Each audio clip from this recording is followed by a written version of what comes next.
Yeah, second place just.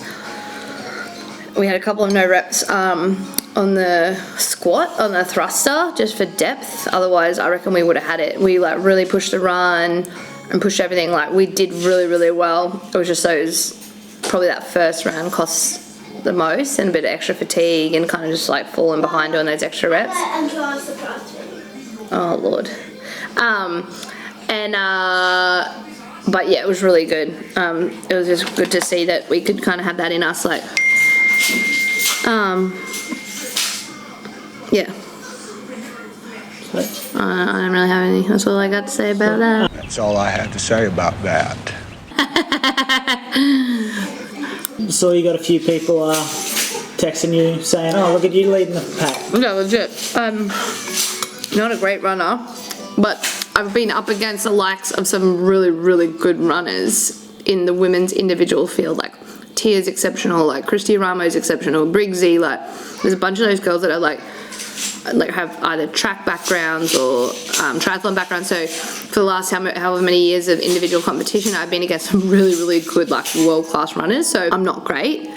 I'm definitely not great. Like I'm just not built for much over 100 meters, to be honest. But I've tried really hard. Yeah, one of my goals this season, just for so many reasons, was to like do less heavy squatting. I just don't feel great for it. My nervous system doesn't feel great. I feel like I get really heavy and really kind of like bogged down in the legs, and it just makes every other movement in CrossFit hard.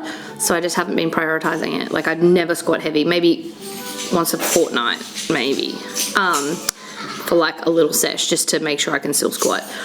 And yeah, it has made running a lot easier. Like my legs are just a little bit lighter, they're not as jacked up, and because my energy's there, like my tank is there. But when I have so much muscle mass in my legs and I run every stride, I just feel like I'm using so much energy and I just get so depleted. So yeah, it was good. It was good to, you know, show that I can kind of run. But I'm also not against Tia or Christy Ramo or Briggsy. Like stoked it's 2 days, 2 workouts. The amount of work is so much less than individual. Like I'll do a bit of a row and a bunch of overhead squats in that workout, and it's still going to be like, you know, 5 minutes of work or something with some rest. So yeah, it's good. I just got to hold on and kind of get uncomfortable. And then the second one's just really basic. It's just going to be like fitness, which is what we're good at. So it's just like, usually on my last ones, I'm always just so ready to get it done that I'm like, let's just go hard and be done and go and get my kids and eat some food and wrap this up and have a rest for a week.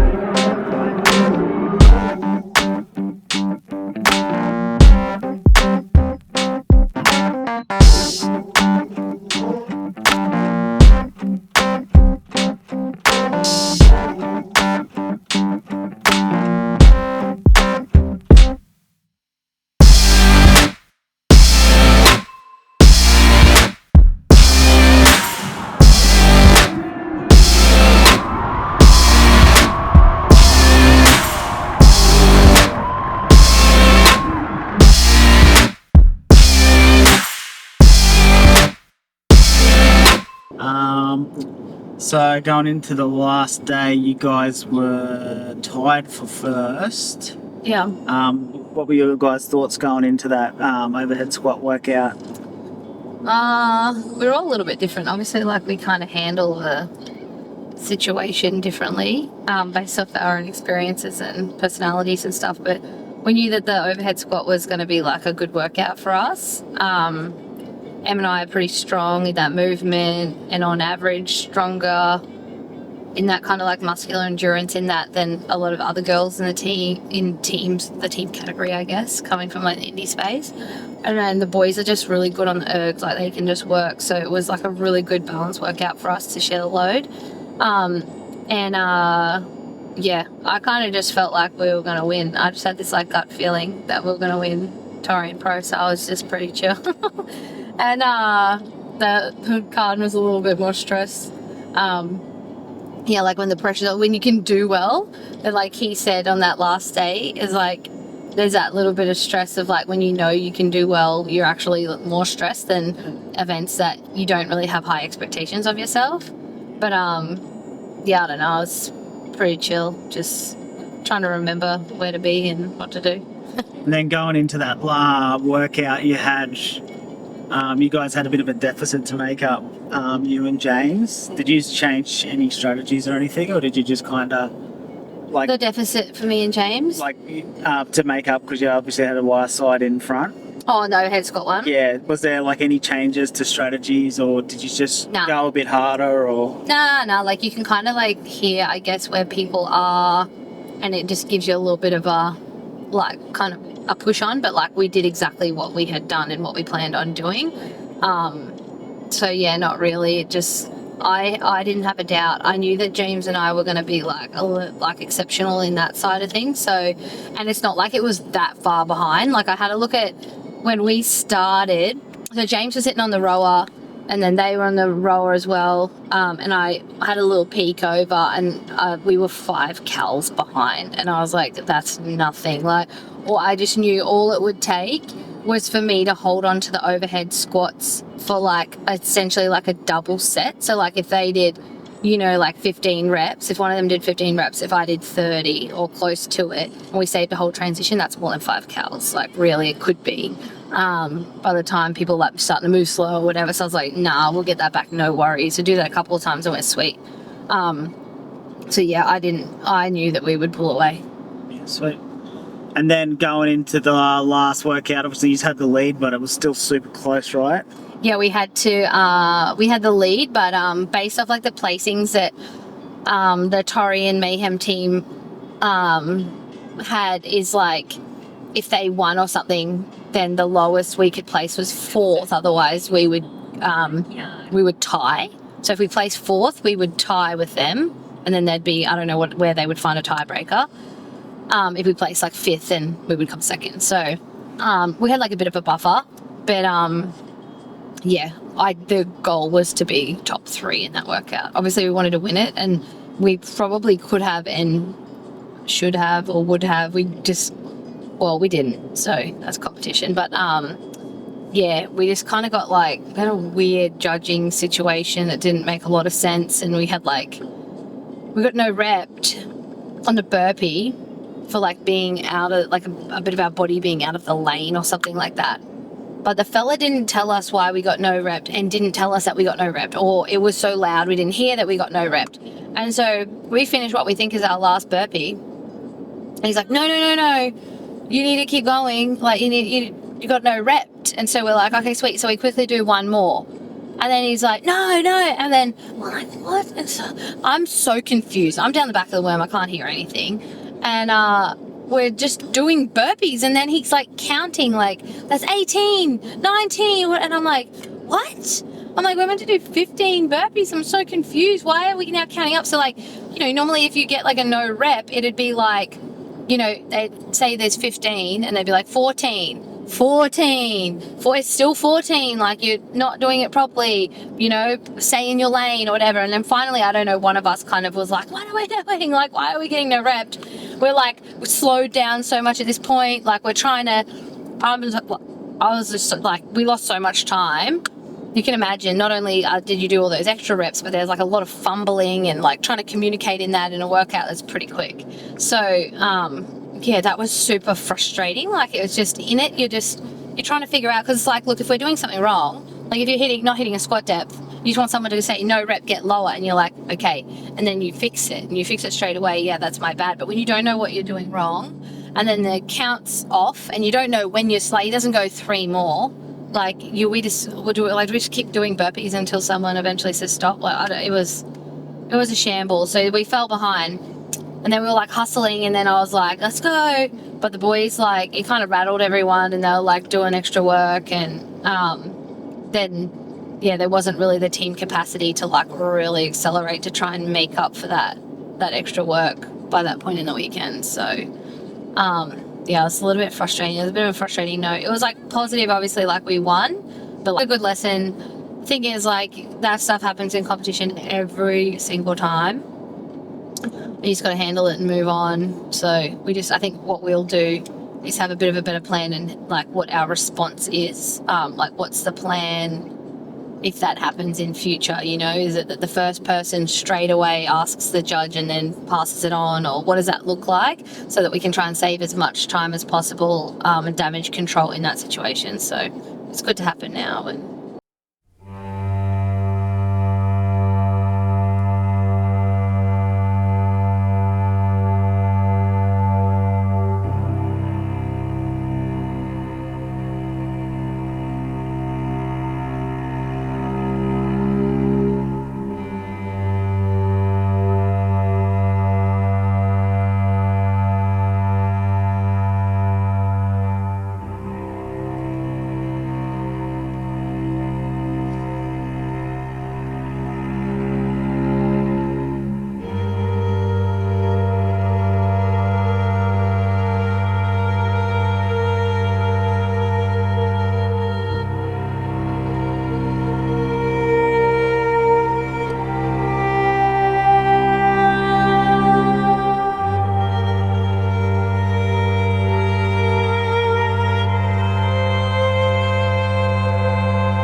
And then 3 Mayhem teams on the podium. What are your thoughts about that? yeah, it's so cool. Obviously, they're doing something right, hey?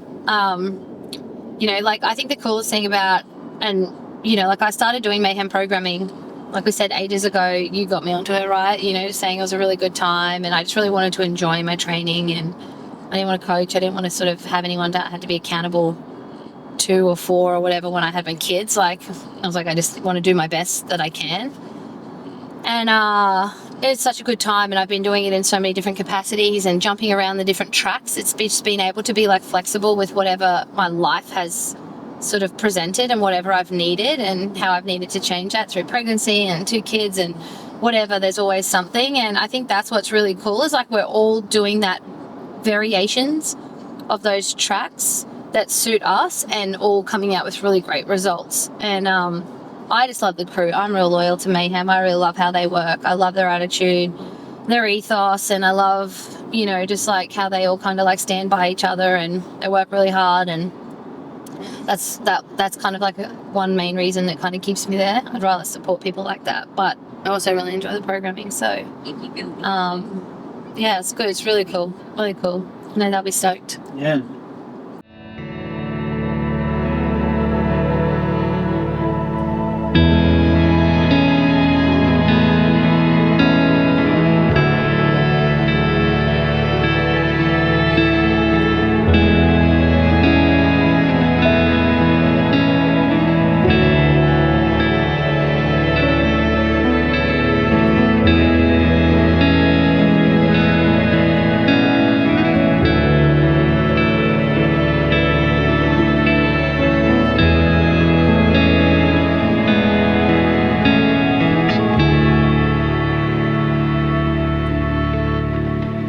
Yeah. Now, Texas coming up. Yoo-hoo. You excited? So What's the keen. plans? Yeah, we start planning. I'm gonna take a couple of days. I probably won't. I'll say I'll take a couple of days, but I'll probably start thinking about it straight away. But yeah, we'll slow down for a little bit. And then yeah, we'll probably get over there a little bit earlier than the rest of the guys because we got the kids and we just want to like settle in, you know. Just I don't want to rush anywhere. I just want everything to just be nice, you know, no stress. And yeah, so we'll probably head into California, spend a bit of time there, settle in, go hang out at Mayhem, hit Texas, see our pals. It's really cool. Like we get to take our other kid now to meet like a lot of our friends overseas, which is really fun. So yeah, it should be good. I love Texas. Yeah, that's it. We made it through. Mum is back. Didn't really ever leave, did I? But this can't go. Yeah, so much fun. And yeah, watch this space. We'll keep you updated as we head along on our road to Texas.